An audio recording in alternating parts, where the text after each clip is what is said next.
ನಾನಿವತ್ತು ನಿಂಬೆ ಗೊಜ್ಜುಳಿ ಮಾಡೋದನ್ನು ಹೇಳ್ಕೊಡ್ತಾ ಇದ್ದೀನಿ. ತುಂಬ ರುಚಿಯಾಗಿರುತ್ತೆ. ಈ ರೆಸಿಪಿನ ಟ್ರೈ ಮಾಡಿ. ಮೊದಲಿಗೆ ಇಲ್ಲಿ ಎಲ್ಲ ಮಸಾಲೆಗಳನ್ನು ಹುರ್ಕೋಬೇಕಾಗತ್ತೆ. ಹಾಗಾಗಿ ಇಲ್ಲಿ ಒಂದು ಪ್ಯಾನಲ್ಲಿ 4 ಕಾಳುಮೆಣಸು ಹಾಕ್ಕೊಂಡಿದ್ದೀನಿ, 4ರಿಂದ 5. ಸಾಸಿವೆ 1/4 ಟೀ ಸ್ಪೂನ್ ಆಗುವಷ್ಟು ಹಾಕ್ಕೊಳ್ತಾ ಇದ್ದೀನಿ. ಹಾಗೆ ಜೀರಿಗೆನ ಅರ್ಧ ಸ್ಪೂನ್ ಆಗುವಷ್ಟು ಇಲ್ಲಿ ನಾನು ಹಾಕ್ಕೊಳ್ತಾ ಇದ್ದೀನಿ. ಮೆಂತ್ಯ ಕೂಡ 1/4 ಟೀ ಸ್ಪೂನ್ ಆಗುವಷ್ಟು ಹಾಕ್ಕೊಳ್ತಾ ಇದ್ದೀನಿ. ಮೆಂತ್ಯ ಮತ್ತು ಸಾಸಿವೆ 1/4 ಟೀ ಸ್ಪೂನ್ ಆಗುವಷ್ಟು ಮಾತ್ರ ನಾನು ಇಲ್ಲಿ ಬಳಸಿರೋದು. ಉಳ್ಕಿದ್ದೆಲ್ಲ ಜಾಸ್ತಿ ಕ್ವಾಂಟಿಟಿಯಲ್ಲಿ ಹಾಕ್ಕೊಳ್ತಾ ಇದ್ದೀನಿ. ನೋಡಿ, ಧನಿಯಾ ಏನಿದೆ ಅದು 2 ಸ್ಪೂನ್ ತೊಗೊಂಡಿದ್ದೀನಿ. ನಾನಿಲ್ಲಿ ಅಕ್ಕಿ ಹಾಕ್ಕೊಳ್ತಾ ಇದ್ದೀನಿ ಅರ್ಧ ಸ್ಪೂನ್ ಆಗುವಷ್ಟು. ಇಲ್ಲಿ ನಾನು ಉದ್ದಿನಬೇಳೆ ಹಾಕ್ಕೊಳ್ತಾ ಇದ್ದೀನಿ ಅರ್ಧ ಸ್ಪೂನ್ ಆಗುವಷ್ಟು. ನೆಕ್ಸ್ಟು ನಾನು ಕಡಲೆಬೇಳೆ ಹಾಕ್ಕೊಂಡಿದ್ದೀನಿ, ಇದು ಅರ್ಧ ಸ್ಪೂನ್ ಆಗುವಷ್ಟು. ನಾನು ಮೆಂತ್ಯ ಮತ್ತು ಸಾಸಿವೆ ಮಾತ್ರ 1/4 ಟೀ ಸ್ಪೂನ್ ಅಷ್ಟು ತೊಗೊಂಡಿರೋದು. ಇವಾಗ ಇದನ್ನೆಲ್ಲ ಏನು ಮಾಡಬೇಕಾಗುತ್ತೆ, ಸಣ್ಣ ಊರಲ್ಲಿ ಇಟ್ಕೊಂಡ್ಬಿಟ್ಟು ಹುರ್ಕೋಬೇಕಾಗತ್ತೆ. ಒಂದು ಘಮ ಬರಬೇಕು, ಒಂದು ರುಚಿ ಬರಬೇಕು ಅಂತಂದರೆ ಆದಷ್ಟು ಸಣ್ಣ ಊರಲ್ಲಿ ಇಟ್ಕೊಂಡು ನಾವು ಇದನ್ನು ಹುರಿತಾ ಬರಬೇಕಾಗತ್ತೆ. ನಾವು ಮಸಾಲೆ ಪದಾರ್ಥಕ್ಕೆ ಸಾಂಬಾರಿಗೆ ಹೆಂಗೆ ಹುರಿತೀವಲ್ಲ ಅದೇ ರೀತಿ ಹುರ್ಕೋಬೇಕಾಗತ್ತೆ. ಕಲರ್ ಕೂಡ ಚೇಂಜ್ ಆಗಬೇಕು ಮತ್ತು ಘಮ ಘಮ ಅಂತ ವಾಸನೆ ಬರಬೇಕು. ಆವಾಗೇ ಇದು ಗೊಜ್ಜೇನೇ ಇರುತ್ತೆ, ಸಖತ್ತಾಗಿ ರುಚಿಯಾಗಿ ಬರುತ್ತೆ.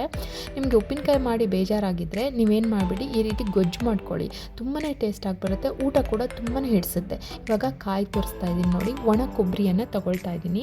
ನೀವು ಹಸಿ ಕೊಬ್ಬರಿ ಕೂಡ ಯೂಸ್ ಮಾಡ್ಬೋದು, ಆದರೆ ಒಣದು ಯೂಸ್ ಮಾಡಿದಾಗ ಇದಕ್ಕೆ ಚೆನ್ನಾಗಿ ಹೊಂದ್ಕೊಳ್ಳುತ್ತೆ. ಇಲ್ಲಿ ನಾನು 1/4 ಕಪ್ ಆಗುವಷ್ಟು ನಾನು ಇಲ್ಲಿ ಕೊಬ್ಬರಿನ ತುರ್ಕೊಂಡಿದ್ದೀನಿ.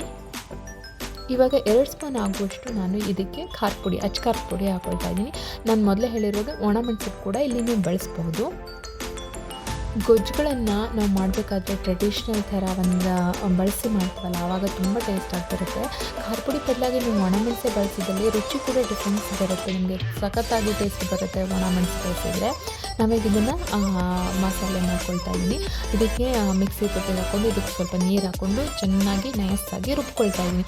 ರುಬ್ಕೊಂಡಾದ ನಂತರ ಇದಕ್ಕೆ 2 ಸ್ಪೂನ್ ಆಗುವಷ್ಟು ಬೆಲ್ಲ ಹಾಕ್ಕೊಳ್ತಾ ಇದ್ದೀನಿ, 1 ಸ್ಪೂನು ಉಪ್ಪು ಹಾಕ್ಕೊಳ್ತಾ ಇದ್ದೀನಿ. ಹಾಗೆ 2 ಸ್ಪೂನ್ ಆಗುವಷ್ಟು ಇಲ್ಲಿ ಹುಣಸೆ ರಸವನ್ನು ಹಾಕ್ಕೊಳ್ತಾ ಇದ್ದೀನಿ ನಾನು.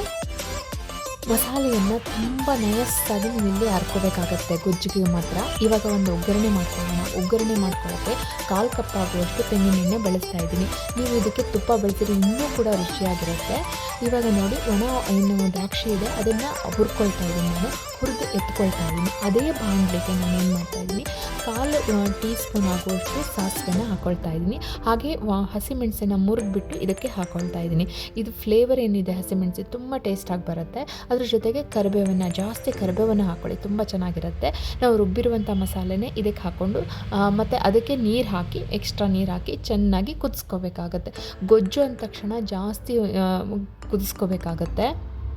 ಚೆನ್ನಾಗಿ ನೀವು ಹಾಕಿ ನೀರನ್ನು ಅದನ್ನು ಕುದಿಸೋದ್ರಿಂದ ರುಚಿ ಕೂಡ ಇನ್ನೂ ಜಾಸ್ತಿ ಆಗುತ್ತೆ. ನೋಡಿ, ಇವಾಗ ನಾವು ಒಣ ದ್ರಾಕ್ಷಿಯನ್ನು ಹುರ್ಕೊಂಡಿದ್ವಲ್ಲ ಅದನ್ನು ಜಜ್ಕೋಬೇಕಾಗತ್ತೆ. ಇಲ್ಲ ಅಂತಂದರೆ ಈ ರೀತಿ ಮಧ್ಯದಲ್ಲಿ ಸಣ್ಣ ಸಣ್ಣ ಪೀಸ್ಗಳನ್ನು ಮಾಡ್ಕೋಬೇಕಾಗತ್ತೆ. ಇದು ಅದರಲ್ಲಿ ಗೊಜ್ಜಿಗೆ ಹಾಕ್ಕೊಳ್ಳೋದ್ರಿಂದ ತುಂಬ ಟೇಸ್ಟಾಗಿ ಬರುತ್ತೆ. ಒಂದು ಸಣ್ಣ ಪೀಸ್ ಮಾಡೋದ್ರಿಂದ ಅದ್ರ ಒಳಗೆ ಮಿಕ್ಸ್ ಆಗುತ್ತೆ. ಮತ್ತು ದ್ರಾಕ್ಷಿ ಒಳಗಡೆ ಪೀಸಸ್ ಮಧ್ಯೆ ಸಿಗ್ತಾಯಿದ್ರೆ ಗೊಜ್ಜಿನೊಳಗೆ ಸಖತ್ ಟೇಸ್ಟ್ ಬರುತ್ತೆ. ಮತ್ತು ದ್ರಾಕ್ಷಿ ಏನು ಹೆಚ್ಚಿರ್ತೀವಲ್ಲ ಅದ್ರೊಳಗಡೆನೂ ಮಸಾಲೆ ಹೋಗೋದ್ರಿಂದ ಅದೆರಡೂ ಕೂಡ ಈ ರೀತಿ ಟೇಸ್ಟ್ ಕೊಡುತ್ತೆ ಈ ಒಂದು ಗೊಜ್ಜಿಗೆ. ಅದಕ್ಕೋಸ್ಕರ 1/4 ಬೌಲ್ ಆಗುವಷ್ಟು ನೀವು ಇಲ್ಲಿ ದ್ರಾಕ್ಷಿಯನ್ನು ಬಳಸ್ಕೋಬೇಕಾಗತ್ತೆ.